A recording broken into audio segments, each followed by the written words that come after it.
folks, Steve here in the house tonight. We got Matt as usual, and our buddy Kobe's here once again. He's going to be hanging out with us whenever he can to lend a helping hand with the project. Tonight we have a few things. Let's consult the list. So on the list we have variable valve timing wiring. We're going to get the variable valve timing working. We have to get the cooling fans to come on automatically. And we're going to check the wheel fitment because we got a little something here to show you guys. We'll get to that in a second. And two-step control. We should be making some bang-bangs tonight. Yeah, baby. As long as we can find a way to make that work properly. Shit, we're going to need to get a switch from across the street to override it. And then we have a couple of little leaks. We thought it was a pretty big trans leak, but really this week, like while it's been parked out in the parking lot, I haven't really seen any transmission fluid. But one thing's for sure, whenever we get this thing wound up, it leaks power steering fluid pretty heavily. So we need to look into that also. So we're just going to kind of start chipping away at this list. But right now, let me show you what we got this week. All right, show me what we got for the wheel department, Matthew, and feel free to refresh on what we showed last week also. So, again, here is our stock wheels. These are going to be going on the front, courtesy powder coated by our buddy Logan. They look great. Very nice, very nice. Here is our rear wheels. And I'm just going to start before I tip them over by showing you a size comparison. Hold on, set it back down. New guy trying to do too much already. Oh my God. All right, and if you stand them up, you'll see that they go great together. Whoa, look at that. So we got this perfect. Raystar 15x10 wheel. We picked up real cheap. A fraction of what they should cost. But it comes with a catch. Yes. The offset on them is a little bit different than what most guys are running on the IS300s. Most guys are running a 7.5 backspacing. The backspacing is a bit different. These are a 6.5. So we have to kind of see them on the car tonight and see what kind of poke we're going to get out the sides and see if it's something we can live with. Make sure we're not going to have any clearance issues, and then figure out what height of tire we're going to be able to run so we can get those ordered.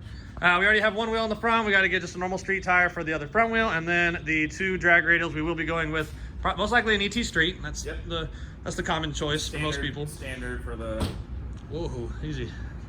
For the street racing community. So we're gonna check the fitment of those and do some wiring and fix some leaks. And Kobe's here. Hey Kobe. So let's get started. Okay, so what do we have? Well, they're poking pretty damn far. Also, the studs are like inside of the wheel, so that will need to be addressed as well. But it fits, but it's got a real big poke to it. Yeah, that's a lot, dude. And I mean, like, just imagine like a tire, like that, like a peach-colored tire, like that. Yeah, I mean, once it sits, it'll kind of camber in slightly, a little bit more, but it's still gonna have a pretty good poke to it. That might be too much poke. We might just have to make other plans. It's the perfect design for the wheel. So I like that. And then also, I'm sure someone could have told me this, but the wheel studs are like real short. They don't even stick out through the hole. I know there's a special lug nut that these Raystars have to use. Then we have to buy those too, but I don't know about these, man. I don't know if this is it, you know? Yeah. Because I can live with a little bit of poke. And I mean, a little bit actually looks pretty cool, but it's a lot. Will you move that tire over a little bit so I can really get like a line here? So the tire is going to be fatter than the rim slightly too. So really, like, the tire is not going to be any... Look at it like right in line with the other tire. That's like the...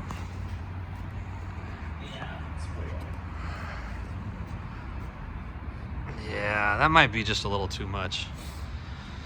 Well, we got to make a decision about that because new rims are pretty expensive. I mean, I don't have any doubt we could dump these off for what we paid for them. I mean, we got them mad cheap. But, man, that sucks, dude, because this is exactly the look we were going for. The black mag perfectly matches the front wheel. And, like, from right here, you gotta imagine the tire on it. That'd be pretty freaking sick. The big meaty slick on it. But we'll probably have to see what else is out there. I think that's just what it's going to be. Unless you think we should put a tire on it and see how it looks and send it. I mean, honestly, the Z's not a very good looking car. I know. And that's never bothered us, really. Yeah, it's just once we get tires for it and send it, that's it. It's going to be the wheel. You know, well, not necessarily. I mean, it'd be the same size tire that would go on the next wheel that has more offset. But I mean, this is a Mustang wheel. So think how many Mustang guys there are. Yeah, that's true. So I mean, we could easily just unload it. But just the new ones are going to cost a lot more. I think these wheels, like this kind of wheel, I think it's over $200 a piece. Yeah. So that's $400 just in the metal. And then we're looking at then you need another $500 on tires. Yeah, for sure. Plus the front tire. So. Yeah. So I guess we'll just. Damn, it looks so cool from right here. Yeah, it looks really good. Well, shit. So we would need studs regardless. We'll probably need those for the next wheels too. Longer studs. That's crazy. Those are so long. The hole's so deep. Why? Why is it like that? I mean, obviously the studs sit inside of the wheels a little bit, but they still don't even come out. Yeah, it wouldn't be grabbing nearly enough. We'd probably have to get like some nice ARP studs or something. So, what are some options that we have to make these wheels work? Pull that air hose, dude. Well, we're definitely going to be going coilovers eventually either way. So that'll give us a little bit of leeway to actually make some adjustment with the rear suspension. But like raising the back up. Yeah, like raising the back up. But Okay. I still think they're so wide that we'd have to do more. And those fenders can definitely roll out a little bit, but I don't know how to do that. We can figure out how to do that. I mean, there's already holes in them. How much damage can we really do? I've seen some guys on a video do it with an aluminum baseball bat before. Just rolling the car forward and but it backward. just sounds like if you fuck that up, like look at the bumper. How that is that going to work on the bumper? Well, the bumper's plastic. It'll follow the line of the body. It's no big deal. I mean, we can make that okay. Cut the bumper. But so that's one option would be kind of roll the fender, raise the suspension. Also, we were kind of just thinking like maybe it'll look cool with the wheels poking out. Yeah, I mean, I'm not really so worried about the poke. More so, I'm worried about having to get a shorter tire to accommodate those wide wheels. I don't want to get a goofy, short-looking tire with our big stock front end wheels. Yeah, we don't want it to look all. What do they call the trucks that are all high in the front? What do they call us? The Carolina Slot. Yeah. Damn, there's a phrase for it. Logan would know it. He's about that life. Or we can also get like some universal like stick-on fender flares.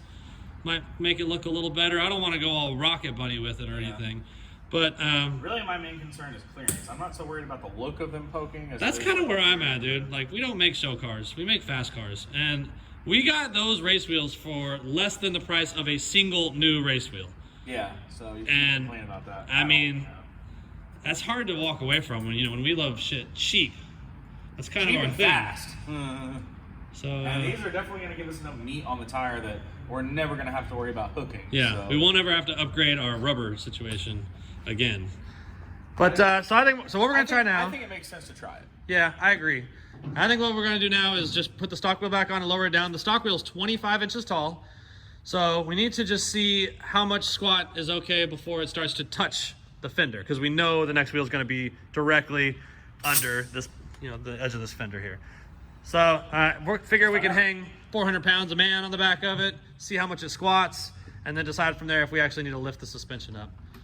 Let's find out. Let's go ahead and give her a sit. Ready? Yeah. Honestly, dude, that's not bad. So even with both of you guys, we still easily have an inch. How about both of you kind of just plop down at once, as if we were doing like a nice launch? 1, 2, 3. I mean, that would have been close, but I don't know for sure that it even would have touched. And it might be something that just a simple roll of the lip on that fender would have So been what you're okay. saying is, I mean, there's 15-inch rims. This is 25 inches tall, so we can get away with a 10-inch tire. That would be the same size as this right now. That's what I was going to say earlier. Wait, what? No, the Like 10 overall inches of height tire, yeah. would still be like 25 inches. Yeah, that's what I'm saying. And Well, let's actually, we're not even going to be using these stupid wheels. Let's check the overall height of the stock wheel with the tire on it. And we'll try to just match that with the drag radials. And that way it'll look good. And if we needed to like put a little spacer in that. That's exactly what we're doing. Exactly what Yeah. we do. That's what we've been talking about doing this whole time. Well, why the hell didn't we do that? I don't know. Anyway, let's go measure the stock wheel. And we'll just match the radial to that. And if we need to put like a spacer in the rear coil spring. Swatting this to make sure that those existing wheels weren't going to touch, and then we can just judge the height of the. Yeah, of the I assumed they were pretty close yeah. to. I'm guessing they're pretty close to the same height as the stock ones we're using. All right, so we wired up the VVT solenoid. I got on Tuner Studios, and I set up, for now, I have the parameters set to over 60% throttle position or over 4,000 RPMs. The variable valve timing solenoid should be engaged. I'll probably change that to and over 4,000, or maybe like 3,000. We'll have to experiment with it. Yeah, we'll figure out where it works Basically, when you're asking for power and you got the pedal down, and It's it reaches gonna go- a certain RPM, yeah. we want it to engage and advance the timing. So right now it's just set to over 60%. And if you listen real close, here's our solenoid here. I'm gonna just turn the throttle by hand up to about a little over 60. Ooh, She's working. very audible click. That's very nice. Bop, bop. Cool. Nice. So that's one thing down. I am absolutely struggling to get the cooling fan relays all sorted out because there is some definite electrical gremlins going on with this thing. You saw in a past video when me and Matt were messing with this harness, there was a couple wires that just came out broken. Probably just from us handling them. We've also spliced into a bunch of circuits, some known, some unknown. And Surprise. So now, now we're really dealing with the results of that. I just want simple fan operation, and I'm gonna get there at some point tonight. But the next thing that we're gonna be working on is Matt's going to be installing a two-step override switch, and then wiring in the circuit for the micro squirt. I believe the circuit we're gonna be using is spare ADC. Spare ADC 2 should be what we're using, because we're already using spare ADC 1 on the knob. So you're gonna have to find the circuit coming off the micro squirt that's a spare ADC 2. It's going to be looking for a voltage, and whenever it sees a voltage, it'll engage the two-step at the RPMs that we predetermined with the laptop. So Matt's working on that. I'm gonna keep fooling with these damn cooling fans, and hopefully we'll be able to hear some poppy pop noises tonight. So we're just doing this analog to make sure the two-step input works. And I think it does.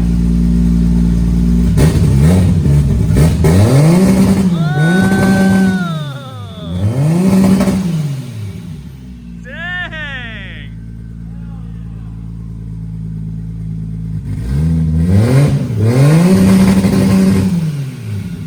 Whoa!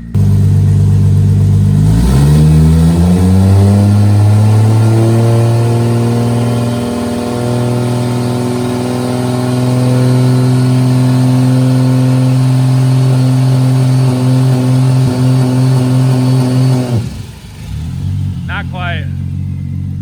We're gonna have to get it restalled. Yeah, for sure. We're gonna try out the variable valve timing and see if we can feel any kind of change just here in the bay, just putting it up on the converter. I've got it set to over 60% throttle position and 2,500 RPMs. So I'm just gonna kind of throttle her down until I get to about 2,500 and kind of see how it acts.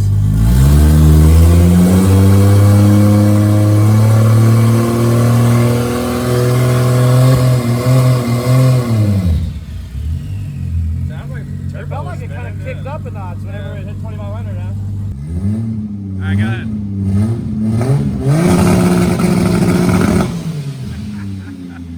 Oh snap. Do it again.